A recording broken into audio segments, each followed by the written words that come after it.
We have a mixed-bagged week full of planetary transits. There's a lot of varying energies going on over these next 7 days. Mercury will make a few pre-shadow retrograde transits, causing us to see the themes that'll come up during its regressive cycle. The Sun will be active over these next 7 days, giving us the opportunity to see the importance of why we need to allow our authentic personality to shine. And Venus is aligning with the most transits this week, giving us the opportunity to work through regressive cycle issues when it comes down to our love life and finances. So the vibes on the graph are more potent over the first few days of the week, and they kind of taper off as we start getting to the end of the week. But for the most part, there's a bunch of cluster energies that are overlapping one another. From the 7th to the 10th, social, romantic, emotional sensitivity, mental, and solitude will be present. The social tone's going to be minimal considering some of the vibes that we have going on, so there could be moments when we feel more triggered than normal, resulting in wanting a little bit of space to ourselves. Then the weekend has a bit of a different tone to it. Even though emotional sensitivity will be present from the 12th to the 13th, family and friends will also be available in terms of the energies that we're having over the weekend. So it could be a weekend of just wanting to get out and enjoy yourself and kind of move past certain anxious feelings by being social. Sometimes we have these anxious feelings, and even though we might want some space to ourselves, there are times where we just want to have some company as well while we're dealing with a bit of anxiety. So yeah, this is an interesting week for sure. Let's look at these next bunch of days and see what we can expect. As a reminder, don't forget to like and subscribe because it helps this channel grow. And if you'd like to support the work of this channel, you could do so by buying me a fresh cup of coffee. There's a link in the description box below.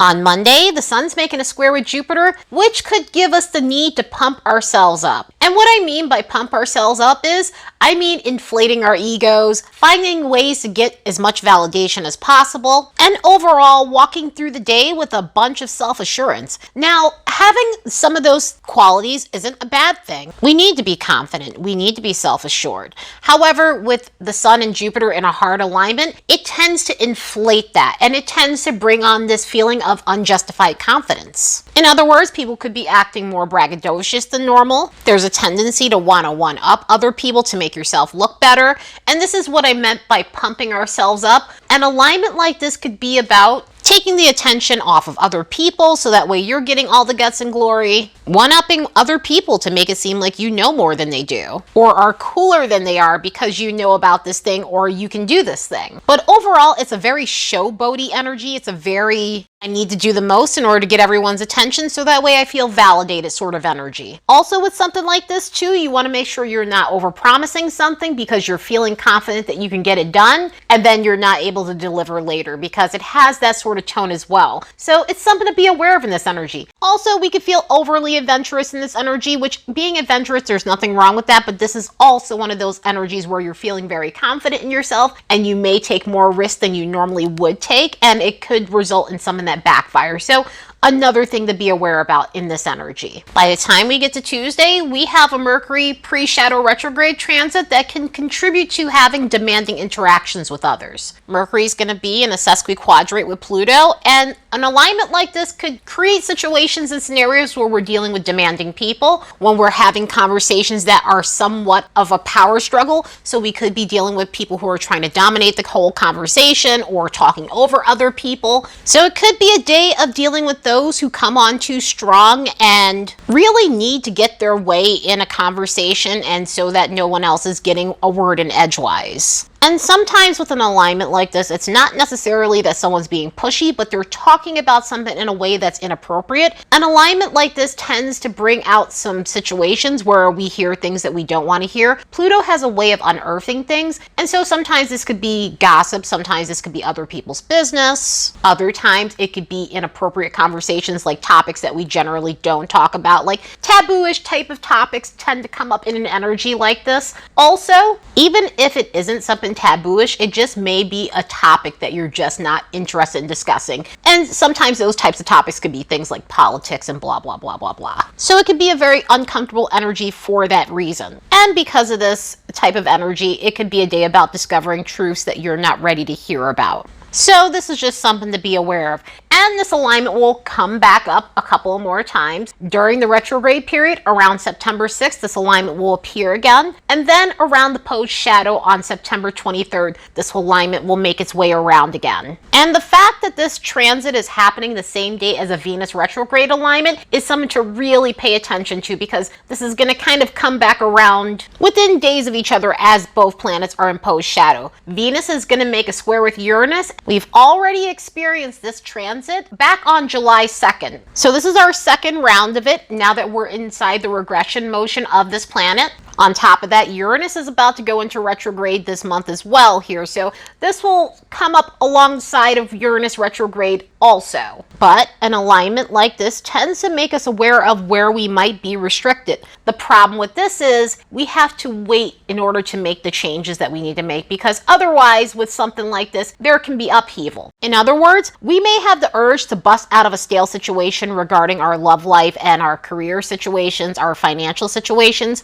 but now is not the time to make those tweaks. I know that sometimes you don't always have the luxury to make those like slow decisions, but under a vibe like this, it's best to wait if you have that sort of urge. Because even though some of these things might be true and we need to make changes in those areas, the way this one rolls out is it's not the most constructive energy to make those types of decisions. So if you're wanting to get out of a stagnant situation, this is one of those things where you have to definitely wait for the right opportunity to do so.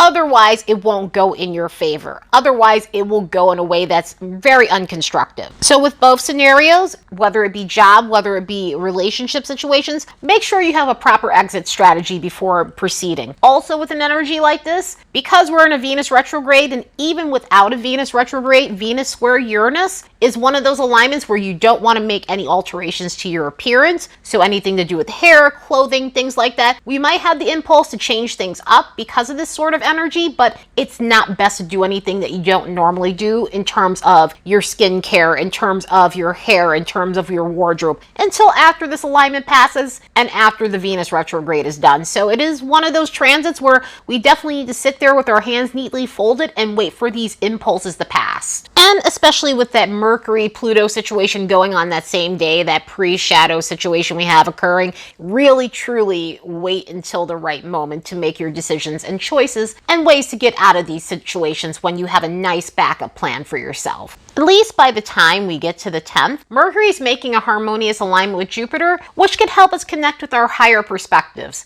And this is also a pre-shadow retrograde transit that is very constructive. An alignment like this could take the sting out the air momentarily, especially with some of the other transits that we have going on or had going on a day prior. And this is because of the nature of this alignment. It tends to be very cheerful in its vibe. So communication-wise, it's easy to have fun conversations. It's easy to have jovial conversations. It's easy to have just lighthearted fun and even philosophical conversations, even some profound conversations, but profound in a way that's intriguing and fun and not so deep and heavy like when you have a Mercury-Pluto situation. An energy like this has us considering other people's perspectives, our own perspectives, higher perspectives. It has us thinking more sharply and just brimming with original thoughts and ideas. So it could be a day of having thought-provoking moments and conversations as well. And because this is a Mercury retrograde transit, it could have you coming back to ideas that you put on the back burner for various reasons, life reasons, or other things that cause you to put it on hold. The next time we'll see this transit will be September 4th while Mercury is in its retrograde motion. Then we'll get it one more time around the post shadow on September 25th.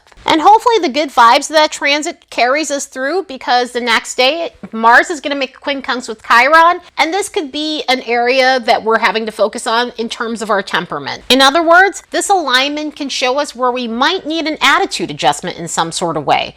And it has two forms to it. On the one hand, it can show us where we need to get more upset about things. We need to have healthy assertion about things. And I say get more upset about things in the sense where sometimes we let things slide, sometimes we let things roll off our back, and other people tend to walk all over us. And so an alignment like this can make us aware of that and help us in the sense where we're starting to speak up. And not speaking up in a way that's belligerent or hostile or angry in any sort of way, but in a way where we're standing our ground and we're saying no when we need to say no. We're setting boundaries with ourselves, but as well as others when it's need be. So it can be very helpful in that. It's not comfortable energy, but it's also important to stand up for ourselves rather than allowing things to slide all the time. But on the flip side of this energy, it can show us where we're having temperament issues. It can show us where we need to calm down a bit or where we need to work on anger issues. And because it's a quincunx, sometimes we're just not aware of those things. We're not aware of both behaviors a lot of the time, and that we're just on autopilot in doing it.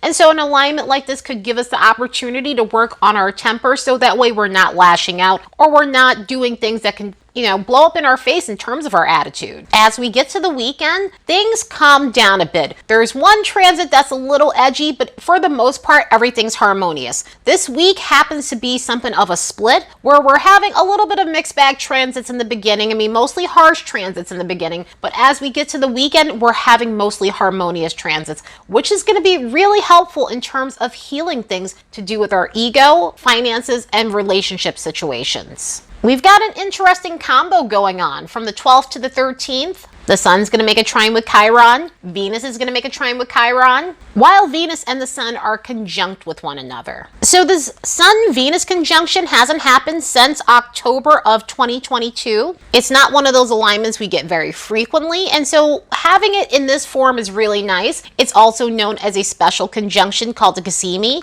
and cazimis have a way of giving us that nice power-up and that nice boost we need from both planets. And so with an alignment like this, it can really illuminate what we need in terms of love life situations, why we need to value ourselves more, why we need to practice more self-respect, and recognize our own beauty, whether it be inner or outer. Also, with an alignment like this, we feel the urge to be more playful when it comes down to our romantic lives. So this could be an adventurous time in terms of your love life, whether you're in a dating situation or already established union. This could be a day where it's ultra passionate and you guys are just going out and enjoying yourselves and being more adventurous. If you happen to be single, this could be a time where you're feeling more magnetic than normal. And I know because it's a Venus retrograde alignment, sometimes we don't recommend going out and meeting new people during these times. But if it's a day of just having fun and enjoying yourself and feeling attractive and being attractive, then there's no harm, no foul. And then all of these combined with that Chiron energy, it could be a day of healing yourself when it comes down to love life scenarios. It could be a day of recognizing why you shouldn't listen to the opinions of others, especially if it's unconstructive opinions when it comes down to certain things love life wise and even finance wise. But overall, it could be a day of feeling really good about yourself. The last time we had Venus making that trine with Chiron was on June 29th,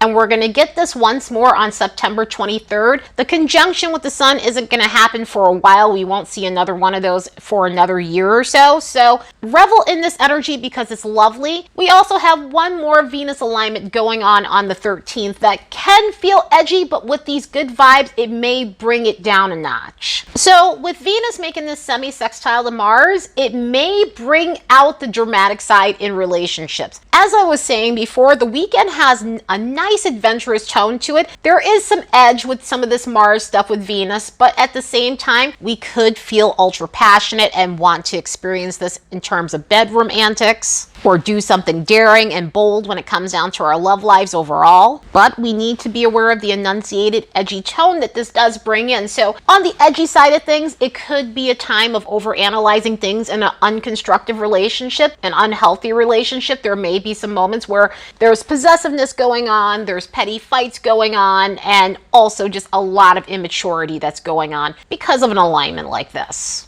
Also, with an energy such as this, we need to be aware of stepping on other people's toes, especially when it comes down to money. It can happen in love life situations with an energy like this, but finance-wise, this tends to bring out that sort of vibe when it comes down to career situations. And luckily, this alignment won't come back around in terms of the retrograde itself. It is a one and done sort of energy. So it being one and done, it could pack a punch. However, we've got some really nice things mitigating that over the weekend that could help us heal when it comes down to our love life, confidence, ego issues, and financial situations. Anyway, I hope you all have the best week ever. Later, and see you in the next episode.